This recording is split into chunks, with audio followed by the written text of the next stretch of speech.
최봉식 선생님의 유언입니다. 나의 모든 재산 중에서 강남 소재 대지 218평의 소유권은 며느리 윤서진에게 이전한다고 명시되어 있습니다. 그 순간 장례식장은 정적에 휩싸였습니다. 모든 사람들이 믿을 수 없다는 표정을 지었습니다. 서진은 얼굴이 하얗게 질렸고 지우는 입을 벌린 채 말을 잇지 못했습니다. 이게 무슨 개수작이야? 서진이 갑자기 소리쳤습니다. 아버님이 그런 땅을 가지고 계셨다고요? 말도 안 되는 소리예요. 변호사는 침착하게 대답했습니다. 네, 이 토지는 고인의 부인, 즉 지훈 씨의 어머니께서 물려받으신 것으로 현재 시가로는 상당한 가치를 지니고 있습니다. 이때 뒤쪽에서 목소리가 들려왔습니다. 서진의 친정어머니가 급히 달려온 것이었습니다. 우리 딸한테 그런 거 필요 없어요. 왜 아들도 있는데 며느리한테 주는 거예요? 친정어머니가 흥분해서 소리쳤습니다. 지우는 여전히 충격에서 벗어나지 못하고 있었습니다. 아버지가 그런 큰 재산을 가지고 있었다는 것도 놀라웠지만 그것을 자신이 아닌 아내에게 물려준다는 것이 더욱 이해가 되지 않았습니다. 아버지가 정말 그런 유언을 남기셨나요? 지훈이 떨리는 목소리로 물었습니다. 변호사는 고개를 끄덕였습니다. 네, 고인께서 직접 작성하시고 공증까지 받으신 정식 유언장입니다. 봉식의 영정사진이 고요히 웃고 있었습니다. 생전에 항상 온화했던 그의 미소는 지금도 변함없었지만 그 미소 뒤에 숨겨진 깊은 뜻을 아무도 알 수 없었습니다. 도대체 무슨 일이 있었던 걸까요? 사연 시작하기 앞서 무료인 좋아요, 클릭과 구독 부탁드립니다. 알림 설정해 주시면 새로운 영상이 올라오면 빠르게 만나보실 수 있습니다. 강남구 개포동의 낡은 단독주택, 저녁 6시가 막 지나간 시간입니다. 집안은 고요하지만 어딘가 무거운 공기가 감돌고 있었습니다. 부엌에서는 윤서진이 바쁘게 저녁 준비를 하고 있었고 거실에서는 최봉식이 조용히 신문을 펼쳐보고 있었습니다. 최봉식은 올해 65살 은퇴한 지 벌써 5년이 지났습니다. 한때는 동네에서 존경받는 국어교사였지만 지금은 그저 며느리 눈치를 보며 살아가는 늙은 시아버지일 뿐이었습니다. 부인을 잃은 지도 벌써 10년 혼자 남은 그에게는 아들 내외와 함께 사는 이 집이 전부였습니다. 아버님, 밥 드세요. 며느리 윤서진의 목소리가 들려왔습니다. 겉으로는 정중한 말투였지만 그 안에 담긴 냉기를 봉식은 충분히 느낄 수 있었습니다. 서진은 39살 결혼한 지 15년이 되었지만 여전히 시아버지를 대하는 태도는 변하지 않았습니다. 식탁에 앉은 봉식은 며느리가 차려준 반찬들을 바라보았습니다.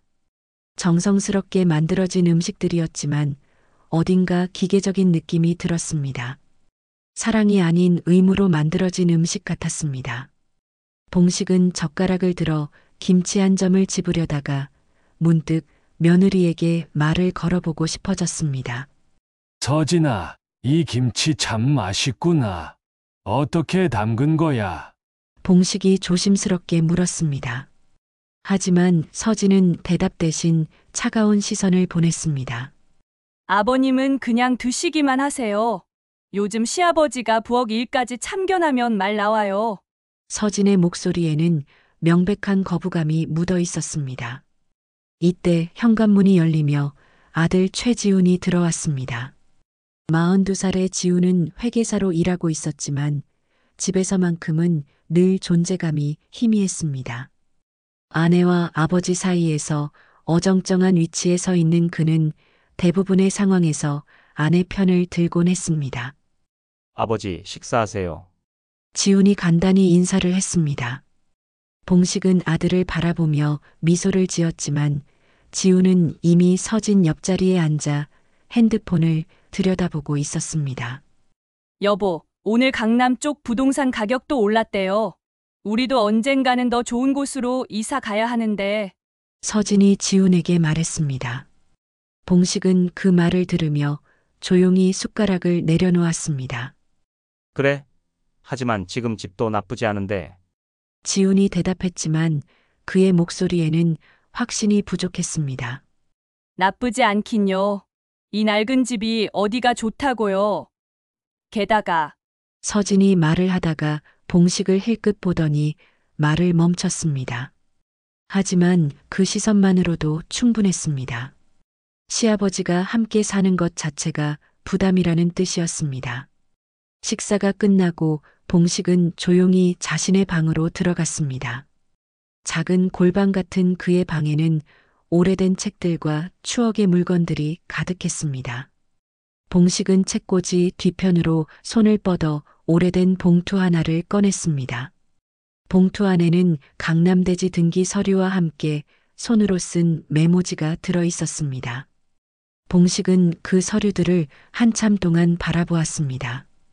이것은 오래전 아내가 물려받은 땅이었고 지금은 그 가치가 상당했습니다. 하지만 아무도 이 사실을 모르고 있었습니다. 언젠가는 저 애도 내 마음을 알게 되겠지. 봉식이 혼잣말을 중얼거렸습니다. 그의 눈빛에는 깊은 애정과 함께 어떤 계획이 서려 있었습니다. 며느리에 대한 원망이 아닌 오히려 안타까움과 사랑이 담겨 있었습니다. 창밖으로는 강남의 밤이 화려하게 펼쳐져 있었습니다. 하지만 봉식의 방은 그 화려함과는 동떨어진 조용한 공간이었습니다.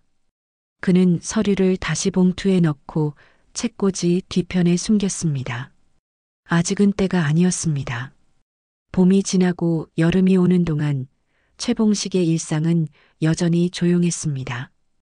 매일 아침 6시에 일어나 동네 한 바퀴를 돌고 집으로 돌아와서는 혼자 간단한 아침을 챙겨 먹었습니다.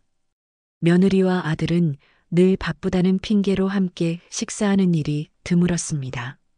어느 무더운 여름날 오후 봉식은 평소와 다름없이 동네 산책을 나섰습니다. 하지만 집에서 불과 몇백 미터 떨어진 곳에서 갑자기 가슴이 답답해지기 시작했습니다. 숨이 가빠오고 다리에 힘이 빠졌습니다. 봉식은 길가에 있던 벤치에 앉아 잠시 휴식을 취하려 했지만 상황은 더욱 악화되었습니다. 괜찮으세요? 지나가던 행인이 봉식의 얼굴색을 보고 걱정스럽게 물었습니다. 봉식은 대답하려 했지만 말이 나오지 않았습니다. 의식이 점점 흐려지기 시작했습니다. 구급차가 도착했을 때 봉식은 이미 의식을 잃은 상태였습니다. 병원으로 옮겨진 그는 중환자실에 입원하게 되었습니다. 의사는 심근경색이라고 진단했고 상태가 심각하다고 가족들에게 알렸습니다. 서진과 지우는 급히 병원으로 달려왔습니다.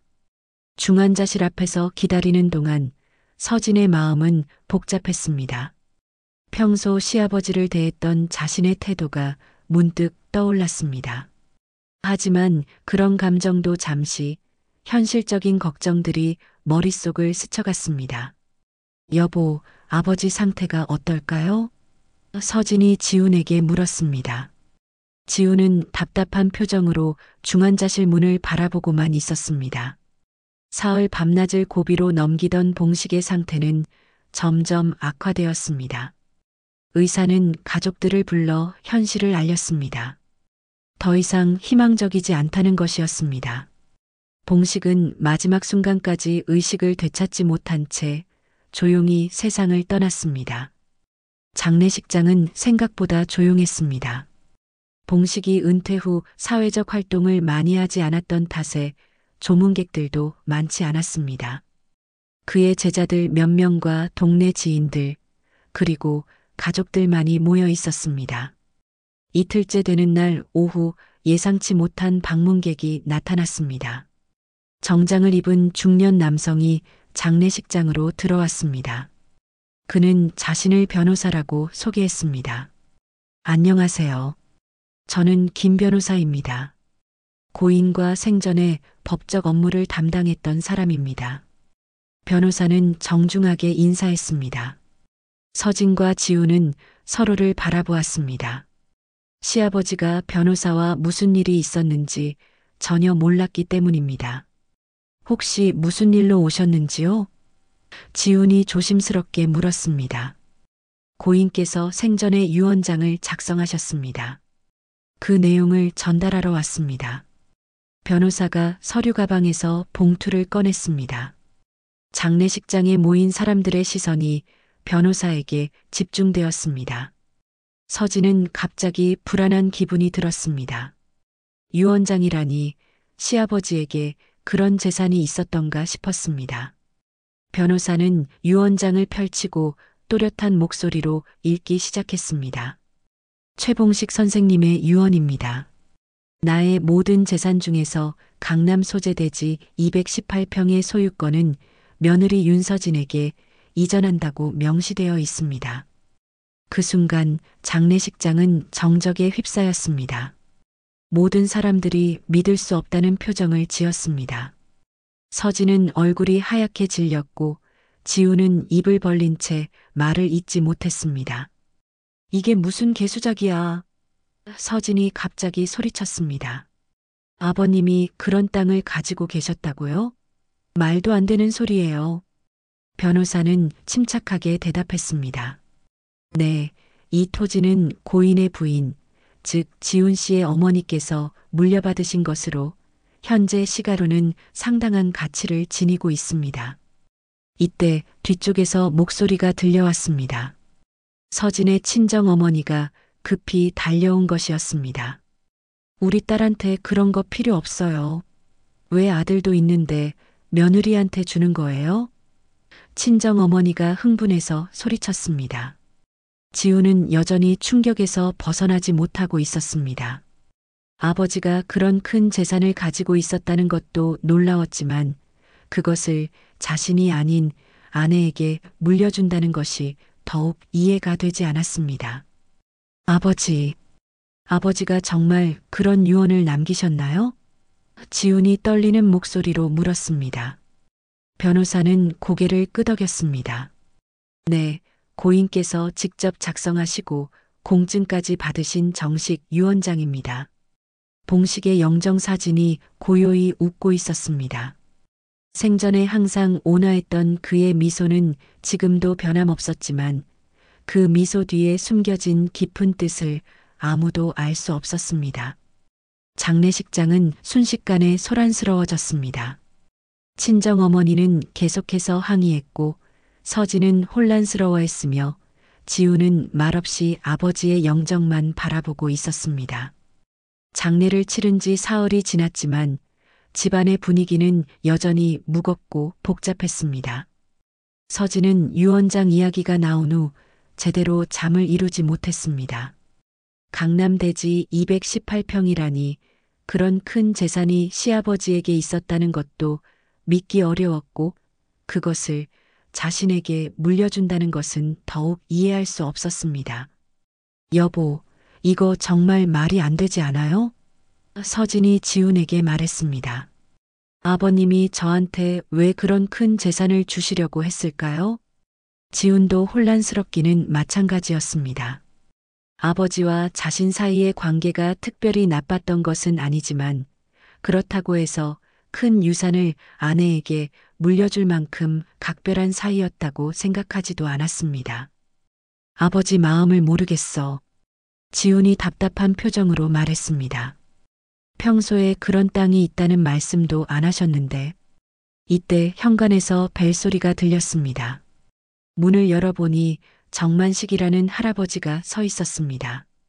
그는 봉식의 오랜 친구로 장례식에도 참석했던 분이었습니다. 안녕하세요. 봉식이와 친구였던 정만식입니다. 잠시 들어가서 이야기할 수 있을까요? 만식의 목소리는 진중했습니다. 서진과 지우는 만식을 거실로 안내했습니다. 만식은 조심스럽게 말을 꺼냈습니다. 유언장 이야기 들었습니다. 아마 많이 당황스러우실 텐데요. 네, 정말 이해가 안 가요.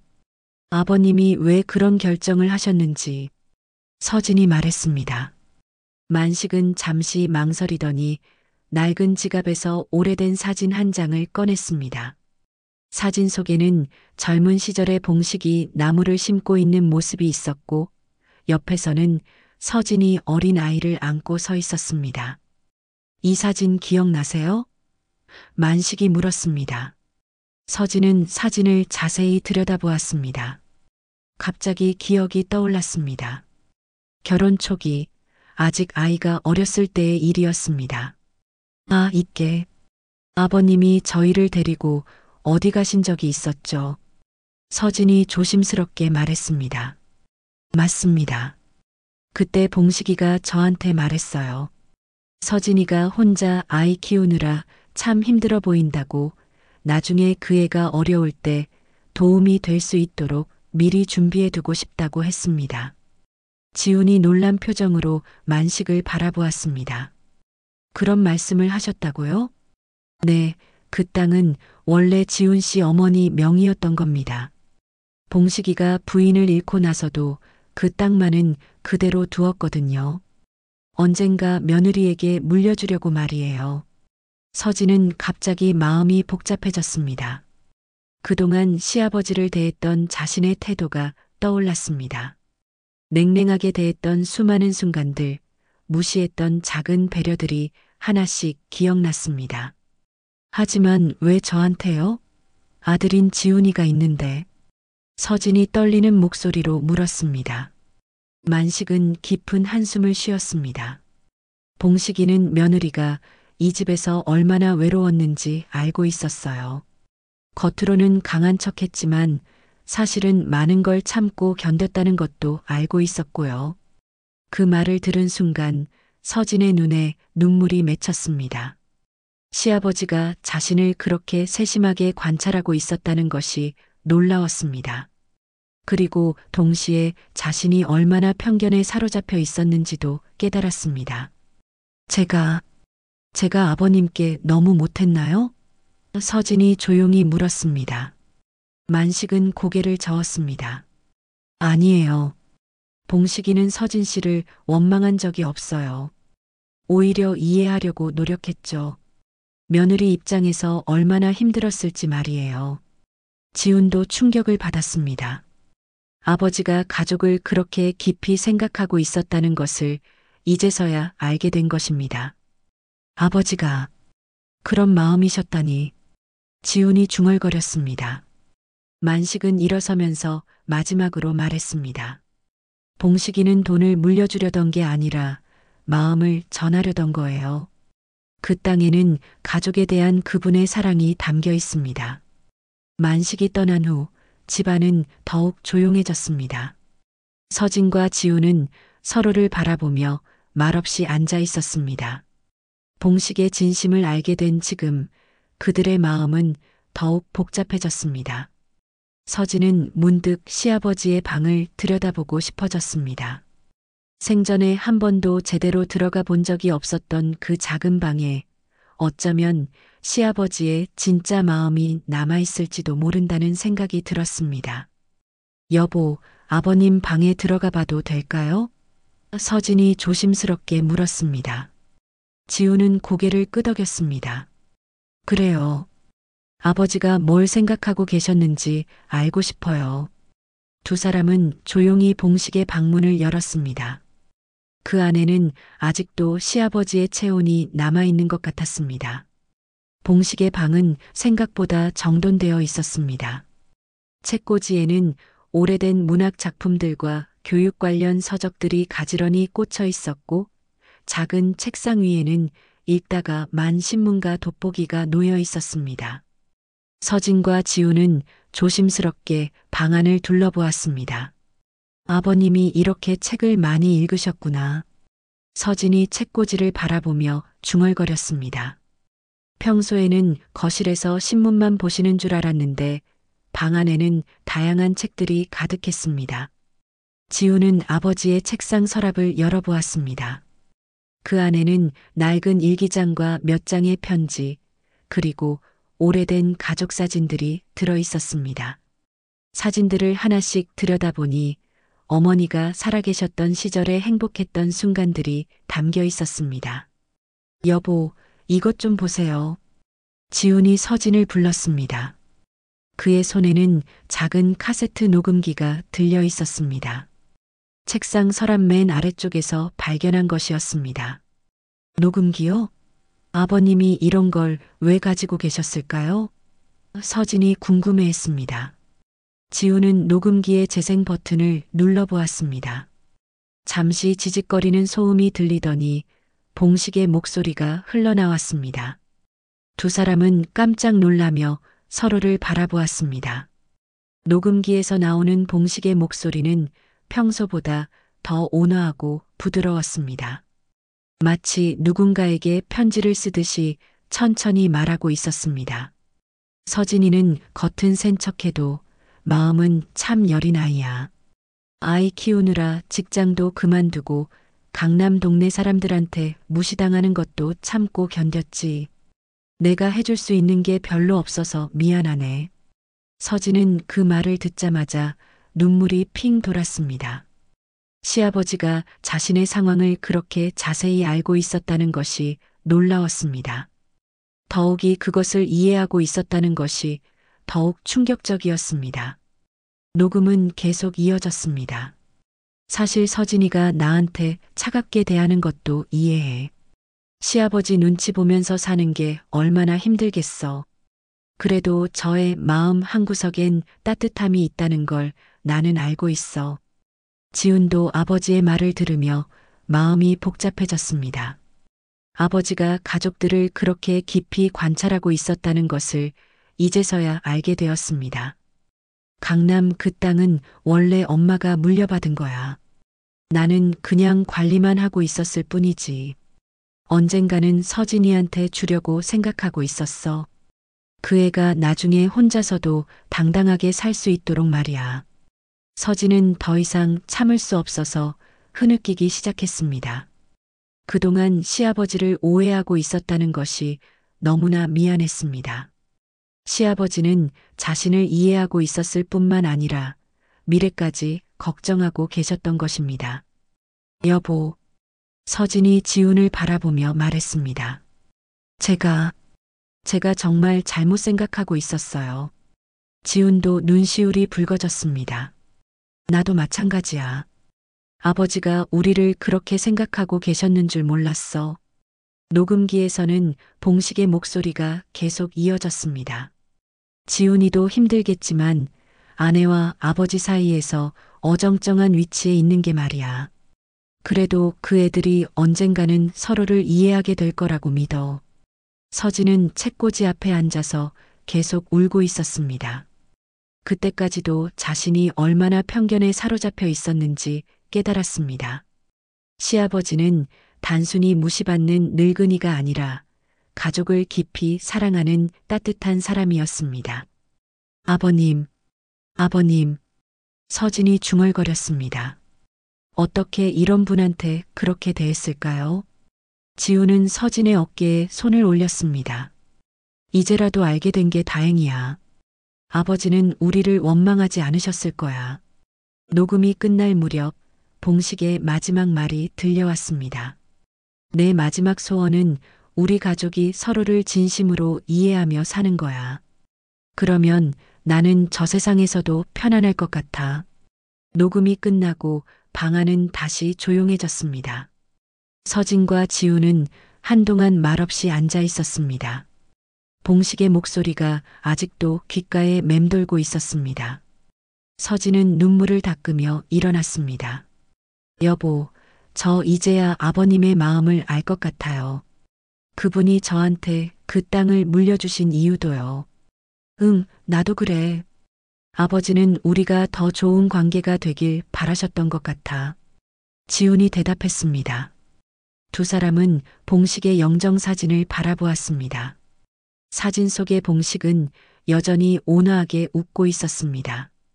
이제서야 그 미소의 진짜 의미를 알 수 있을 것 같았습니다.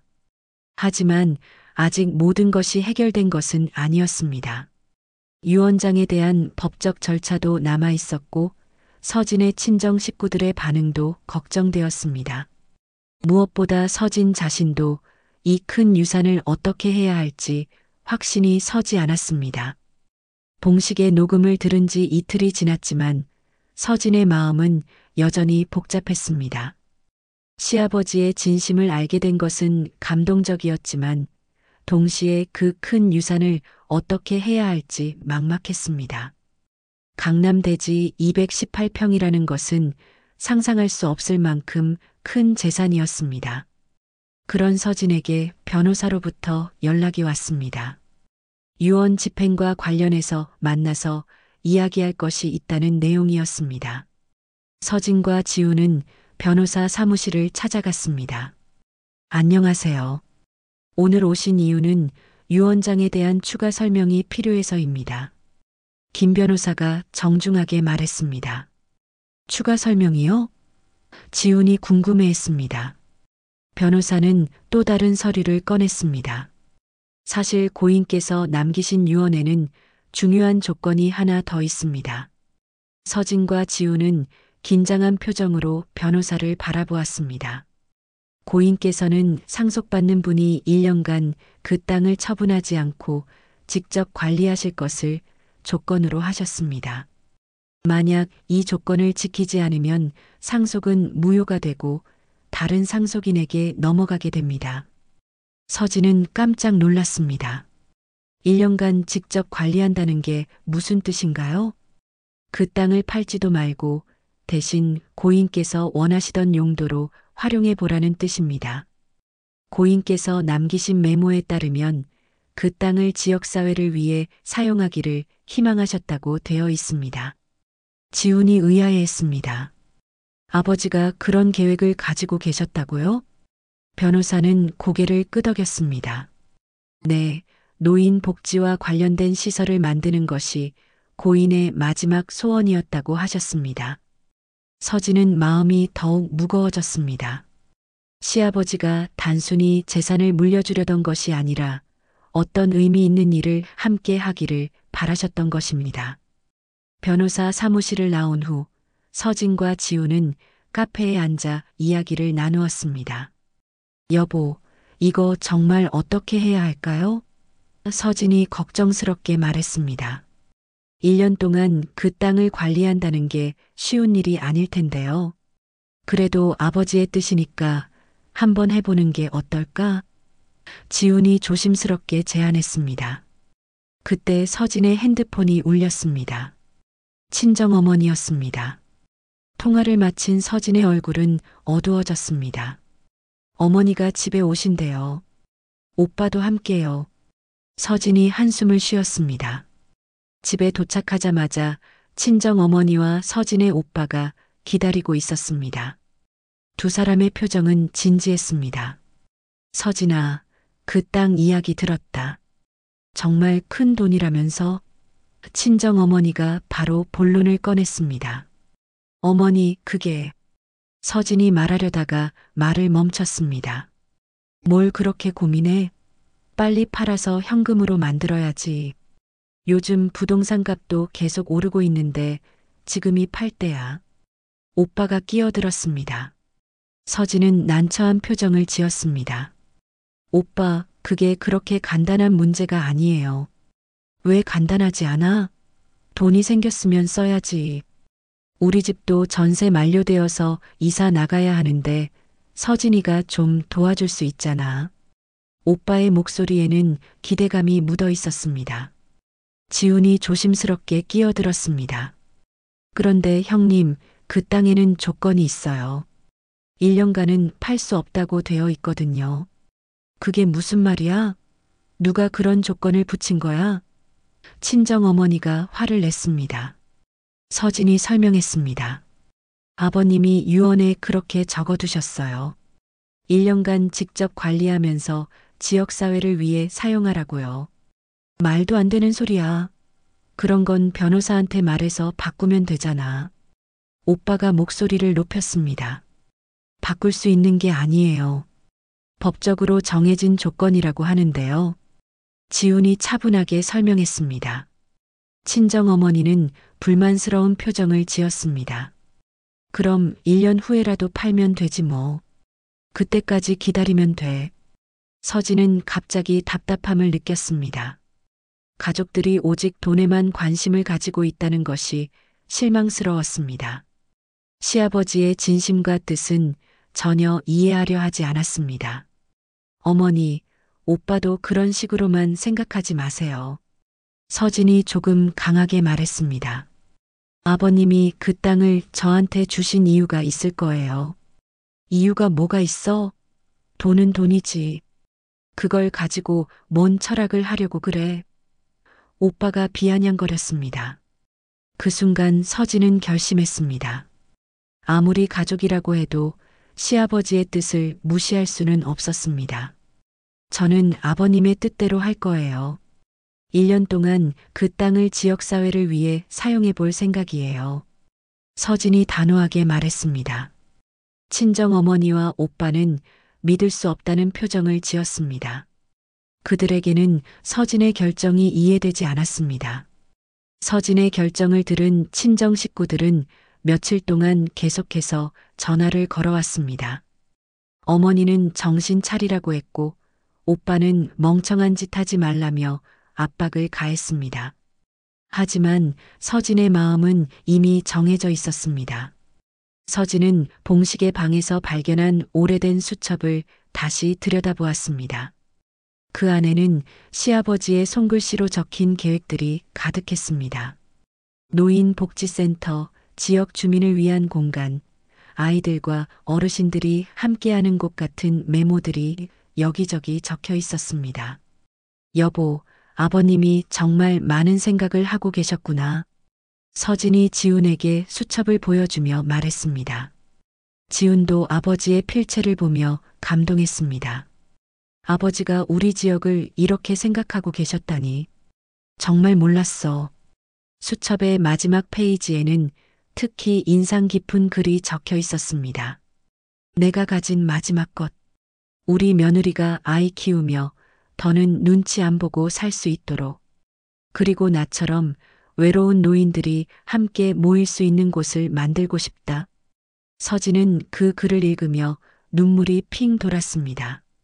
시아버지는 자신만을 위한 것이 아니라 지역사회 전체를 생각하고 계셨던 것입니다. 다음 날 서진은 용기를 내어 그 땅을 직접 보러 갔습니다.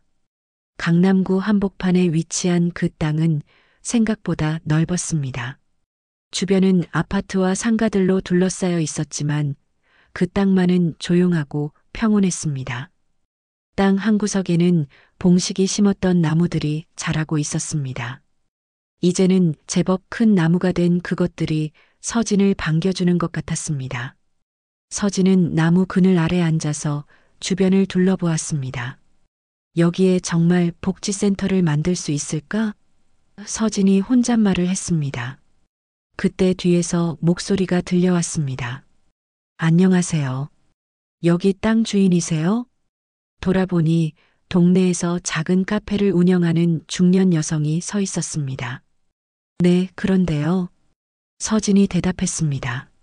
저는 이 근처에서 카페를 하고 있는 김영희입니다. 이 땅 때문에 궁금한 게 있어서요. 영희가 정중하게 인사했습니다. 무엇이 궁금하신지요?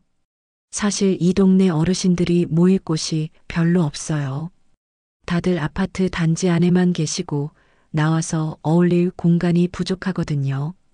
혹시 이 땅을 그런 용도로 사용하실 계획은 없으신가요? 영희의 말을 들으니 서진의 마음이 움직였습니다.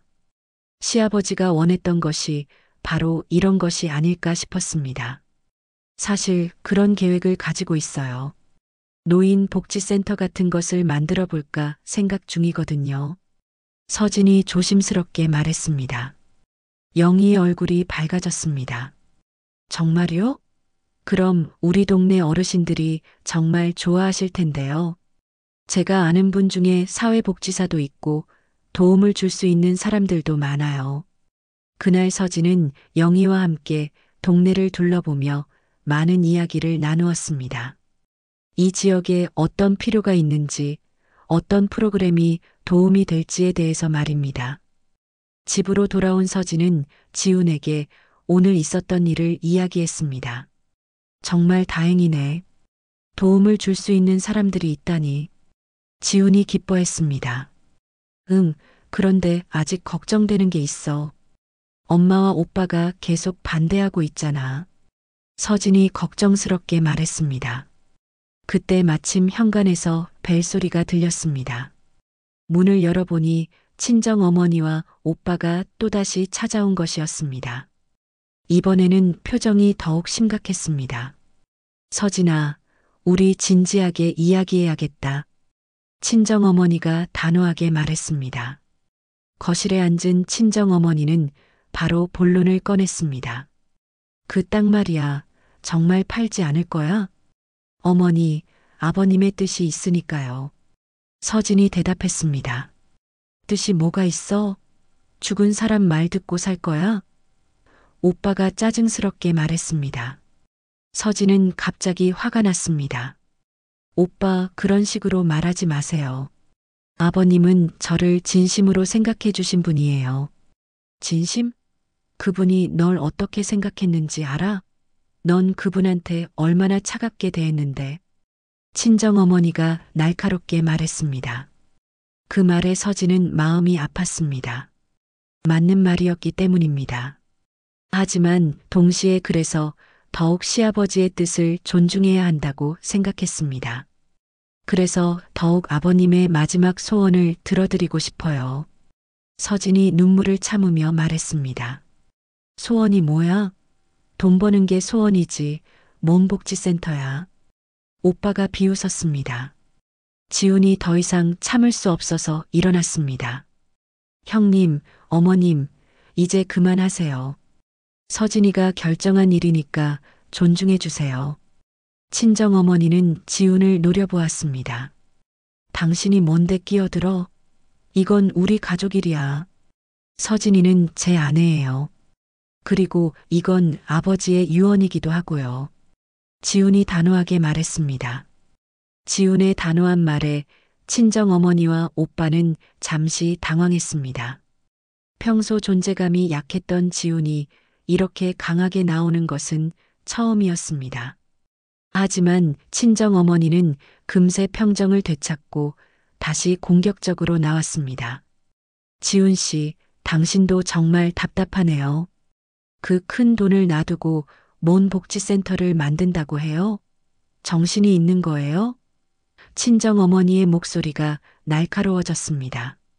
어머님, 돈이 전부는 아니잖아요. 아버지의 마지막 소원을 무시할 수는 없어요. 지훈이 차분하지만 단단한 목소리로 대답했습니다. 오빠가 벌떡 일어났습니다. 야, 지훈아. 내가 뭘 안다고 그래? 우리 집 전세 끝나는 거 알잖아. 서진이가 도와주지 않으면 어떻게 하라고?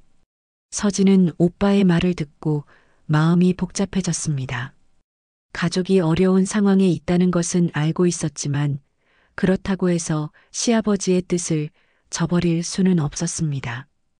오빠, 저도 오빠네 상황이 어렵다는 거 알아요. 하지만 이 땅은 그런 용도로 쓰라고 주신 게 아니에요. 서진이 조심스럽게 말했습니다. 그럼 우리는 어떻게 하라고? 길거리에 나앉으라고? 오빠의 목소리가 높아졌습니다. 그 순간 서진은 깊은 한숨을 쉬었습니다. 가족과의 갈등이 이렇게까지 심해질 줄은 몰랐습니다. 하지만 봉식의 녹음을 들었던 그 순간을 떠올렸습니다. 시아버지가 자신을 얼마나 깊이 이해하고 사랑했는지를 말입니다. 오빠, 어머니. 서진이 일어서서 두 사람을 바라보았습니다. 저는 이제 제 자신이 부끄럽지 않은 선택을 하고 싶어요. 친정 어머니가 화를 냈습니다. 부끄럽지 않은 선택? 가족 버리는 게 부끄럽지 않은 선택이야? 가족을 버리는 게 아니에요. 진정으로 의미 있는 일을 하고 싶은 거예요. 아버님이 마지막까지 저를 믿어주신 것처럼요. 서진의 목소리에는 확신이 담겨 있었습니다. 지훈이 서진의 옆에 서서 말했습니다. 어머님, 형님, 우리도 도울 수 있는 방법을 찾아보겠습니다. 하지만 아버지의 유언을 무시할 수는 없어요. 오빠가 비웃었습니다. 도울 방법? 너네가 뭘 도와줄 수 있는데? 그냥 그 땅 팔면 모든 게 해결되는 거 아니야? 서진이 단호하게 말했습니다. 안 팔 거예요. 그리고 오빠네 전세 문제는 다른 방법으로 해결해 보세요. 저도 제가 할 수 있는 선에서는 도움을 드릴게요. 친정 어머니의 얼굴이 붉어졌습니다. 정말 고집불통이네. 그럼 우리는 이제 남남인 거야? 어머니. 서진의 목소리가 떨렸습니다. 가족과의 관계가 이렇게 틀어질 줄은 몰랐습니다. 그때 지훈이 나섰습니다. 어머님, 그렇게 말씀하시면 안 되죠. 우리는 가족이에요. 서로 다른 생각을 가질 수도 있는 거 아닌가요? 가족이면 서로 도와야 하는 거 아니야? 돈이 생겼으면 나눠 가지는 게 당연한 거고. 친정 어머니가 여전히 화를 내고 있었습니다. 서진은 봉식의 영정이 있는 쪽을 바라보았습니다. 시아버지의 온화한 미소가 자신에게 힘을 주는 것 같았습니다. 어머니, 아버님은 저한테 돈을 주신 게 아니에요. 올바르게 살아가는 방법을 가르쳐 주신 거예요. 서진이 조용히 말했습니다. 올바르게 살아가는 방법? 그게 뭔데? 오빠가 냉소적으로 물었습니다. 자신만을 위해서가 아니라 다른 사람들을 위해서도 생각하는 거예요. 아버님이 그렇게 사셨던 것처럼요. 서진의 목소리에는 깊은 감동이 묻어 있었습니다. 친정 어머니와 오빠는 서진의 말을 듣고 잠시 말이 없었습니다. 하지만 여전히 이해할 수 없다는 표정이었습니다. 그럼 정말 안 파는 거야? 오빠가 마지막으로 물었습니다. 네, 안 팔 거예요. 대신 아버님이 원하셨던 대로 지역사회를 위해서 사용할 거예요. 서진이 확신에 찬 목소리로 답했습니다. 친정어머니가 한숨을 쉬며 일어났습니다. 그럼 우리는 이제 뭘 믿고 살아야 하는 거야? 서진이 다가가서 어머니의 손을 잡았습니다. 어머니, 저도 어머니를 도와드리고 싶어요. 하지만 이 방법으로는 안 돼요. 다른 방법을 함께 찾아보아요. 하지만 친정 어머니는 서진의 손을 뿌리쳤습니다. 됐어. 너 하고 싶은 대로 해. 우리는 우리끼리 알아서 할게. 오빠도 화가 난 표정으로 일어났습니다. 서진아, 나중에 후회해도 늦어. 가족보다 남을 택한 거니까 그런 줄 알고 살아. 두 사람이 나간 후 집안은 무거운 침묵에 휩싸였습니다. 서진은 소파에 주저앉아 고개를 숙였습니다. 가족과의 갈등이 이렇게까지 심해질 줄은 몰랐습니다. 지훈이 서진의 어깨에 손을 올렸습니다. 괜찮아. 우리가 올바른 선택을 한 거야. 정말 그럴까요? 가족을 이렇게 화나게 해도 괜찮은 걸까요? 서진이 불안해했습니다. 아버지라면 우리를 이해해 주셨을 거야. 그리고 언젠가는 어머님과 형님도 우리 마음을 알아주실 거야. 지훈이 위로했습니다. 서진은 봉식의 영정을 바라보며 조용히 절을 올렸습니다. 아버님, 제가 올바른 길을 가고 있는 건지 보여주세요. 그로부터 1년이 지났습니다. 강남구 개포동의 그 땅에는 작고 아담한 건물이 하나 들어서 있었습니다. 봉식 어르신 복지관이라는 간판이 걸린 그 건물에서는 매일 아침마다 웃음소리가 들려왔습니다. 서진은 이른 아침부터 복지관 문을 열고 하루를 시작했습니다. 처음에는 모든 것이 낯설고 어려웠지만 이제는 자연스럽게 몸에 배어 있었습니다. 예전의 화려한 옷차림 대신 편안한 복장을 입은 서진의 얼굴에는 평온한 미소가 머물러 있었습니다. 서진 씨, 오늘도 일찍 오셨네요.